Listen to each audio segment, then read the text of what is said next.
quando a gente fala de inteligência artificial para um usuário normal, para mim, por exemplo, eu vou pensar nos aplicativos de celular, vou pensar nas paradinhas mais bobinhas, né? Com tudo isso que acontece agora, com regulamentação, com novas tecnologias, com chip de 2 nanômetros. Ainda não existe. Que ainda não existe. Cara, a gente. O usuário? O usuário é quem vai se dar bem com tudo isso que está acontecendo, não é? Acho que assim, depende do que significa se dar bem. E depende então de que lugar do mundo a gente está, né? Bingo. O que eu acho que assim, a sua Boa. provocação foi como vai ser o mundo daqui a 5 anos. Uhum.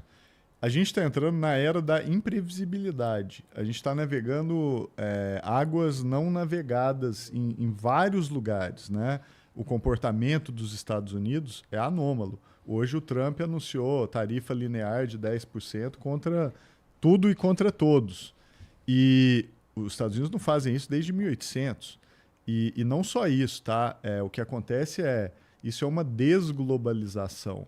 A gente está dando marcha ré em algo que foi, por exemplo, extremamente benéfico para o Brasil, né? O Brasil é um grande beneficiário da globalização, porque se tá ruim, sem a globalização teria sido muito por isso que eu pior. sou pessimista. E a China nem se fala, né? É a grande beneficiária do sistema OMC e tudo é a China, mas o que a gente está entrando é um território de incertezas múltiplas. A IA é uma grande incerteza, né? A gente não sabe ainda qual é o efeito que a IA vai causar. Então, hoje, a IA é uma ferramenta incrível, assim, é poderosíssima, ela pode aumentar a produtividade de qualquer pessoa que se disponha a usar. A corrida que está se traçando é uma corrida para criar uma IA que seja super inteligente, né? A chamada AGI, ou Inteligência Artificial Geral. Essa AGI faz parte das incertezas, porque a AGI é igual a música do Zeca Pagodinho, do Caviar. Eu nunca vi nem comi, eu só ouço falar. Ninguém nunca viu a AGI, entendeu? Ninguém sabe o que é uma AGI porque ela não existe.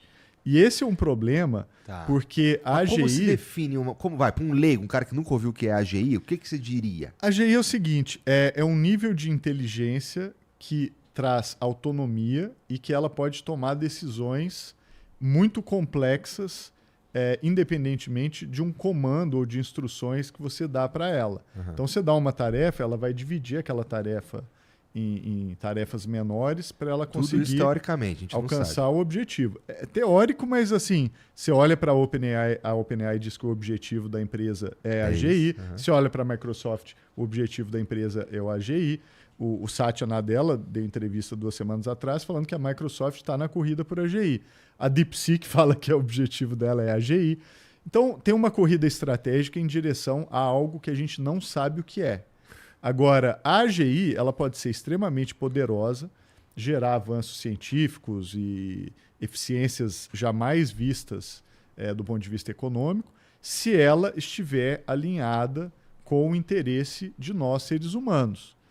E se a AGI surgir e o interesse dela for completamente diferente do nosso? E se ela for fazer outra coisa e acha a gente totalmente desinteressante e fala, pô, esses caras aqui estão enchendo meu saco, não vou dar a menor bola para eles, entendeu?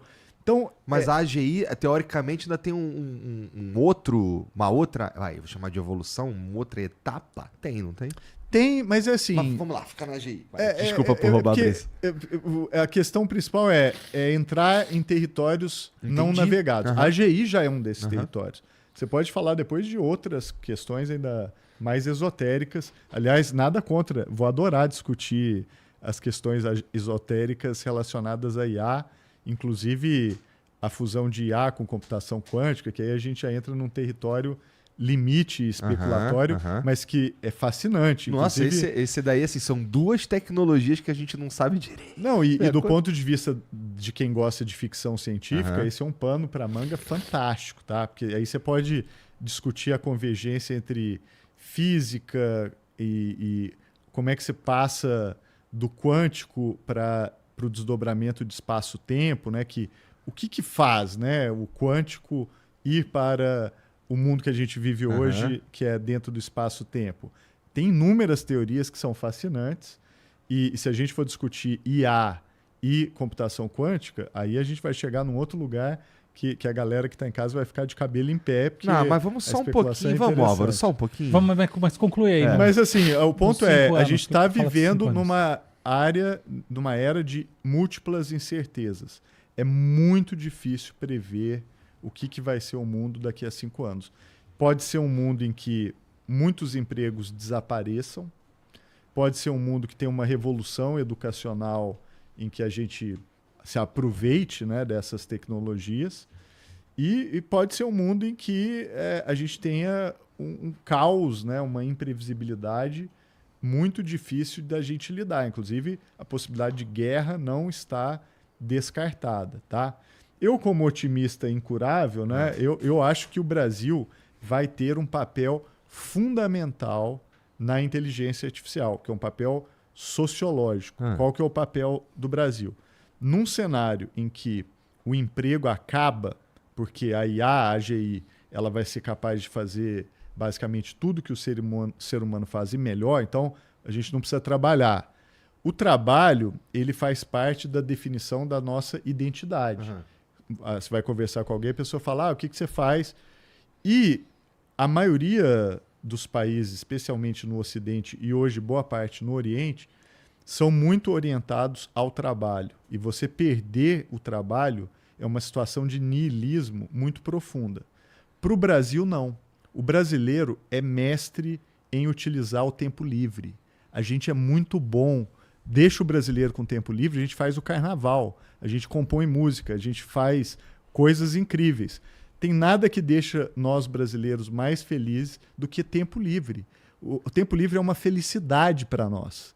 E nesse contexto, eu acho que o mundo vai ter que vir aqui para aprender com a gente como é possível ser feliz com tempo livre. Eu estou falando sério, tá? Eu acho que a gente vai ensinar isso para o planeta. Tá? Isso é muito legal, eu acho lindo o que você está falando, eu acho que é verdade mesmo, que a gente já tem essa habilidade, é isso que seduz muitas vezes os estrangeiros no Brasil, né? Você fala, nossa, o brasileiro é meio espontâneo, mas não é bem isso.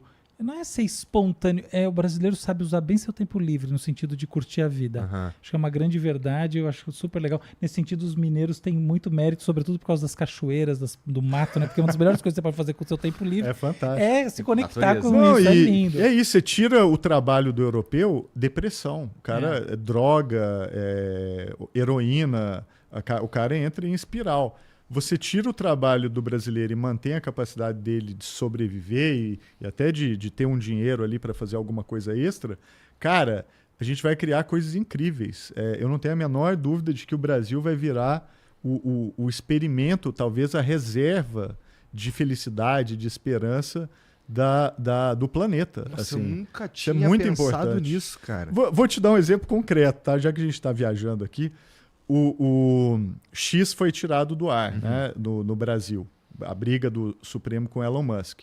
Você percebeu que o Elon Musk voltou atrás, ficou pianinho para o Brasil voltar para o X. Né? Começou a cumprir ordem judicial, nomear advogado. Ele não precisava fazer nada daquilo. Aliás, nem nos Estados Unidos eles estão respeitando ordem judicial. Por que respeitaram uma ordem judicial brasileira? Sabe por quê? Porque os brasileiros fizeram falta no X. Todo o conteúdo de cultura pop, que é a conta da Shakira, do Timothée Chalamet, da Lady Gaga, em geral é criado por brasileiros. Tá? Essas contas em inglês de cultura pop é tudo conta brasileira. Quando o Brasil foi desligado, a única parte leve do Twitter morreu, que é a única parte para cima, com energia, com alegria, que é o cara que é o fã da Lady Gaga e entra lá para saber o que ela está aprontando, o cara que é fã da Taylor Swift, quer saber as últimas notícias da Taylor Swift. Quando o Brasil saiu, essas páginas morreram, porque elas são feitas 90% ou mais por brasileiros. Então a reserva de felicidade que o Twitter ainda tinha morreu. Quando o Elon Musk percebeu isso, ele falou: o X vai capotar, porque só sobrou a barra pesada, a propaganda política difícil, a briga, enfim. E a parte que era legal e tal, vinha do Brasil. Então ele falou, putz, eu preciso ter o Brasil de volta, porque senão o X vai capotar. E foi aí que ele começou a cumprir ordens judiciais e assim por diante. Então,